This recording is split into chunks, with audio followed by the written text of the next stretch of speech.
Баршаңызға қайырлы күн, құрметті YouTube көрермендер. Каналыма қош келдіңіздер. Бүгінгі видеода қиярдың бет күтіміне пайдасы туралы өзімнің оқығанымды сіздермен бөліскенді жөн көрдім.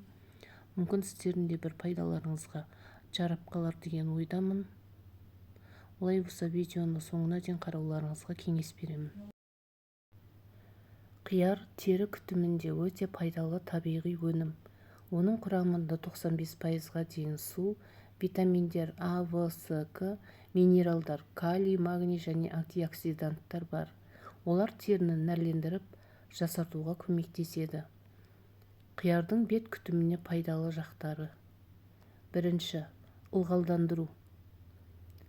Қиярдың су мөлшері жоғары болғандықтан, ол құрғақ теріні терең ылғалдандырады және терінің жұмсақтығын арттырады.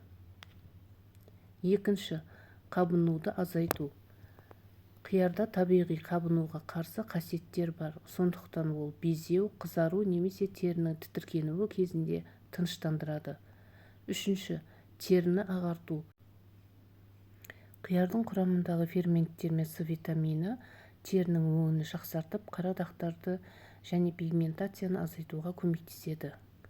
Төртінші, қабақтың ісінуін кетіру. Қияр кесектерін көз айналасына қою ісінуді азайтып, шаршаған көздерге сергектік береді. Бесінші, тері саңылауларын тазарту. Қиярдың табиғи тазартушы қасиеттері терідегі кірді, артық майды кетіріп, саңылаулардың бітелуінің алдын алады. Алтыншы, коллагеннің түзілуін ынталандыру.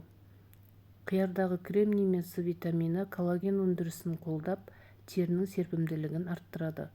Қолдану тәсілдері. Маска.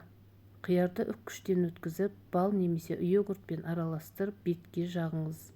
10-15 минуттан кейін жылы сумен жуыңыз. Табиғи тоник.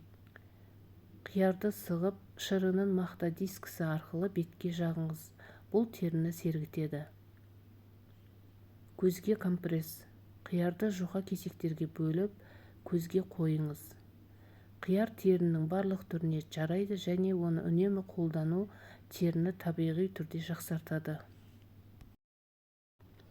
Құрметті YouTube көрермендер, видео сіздерге пайдалы болып жатса, каналыма тіркеліп, лайк басып, өз пікірлеріңізді қалдыра кетіңіздер. Менімен болғандарыңызға рахмет, сау саламат болыңыздар.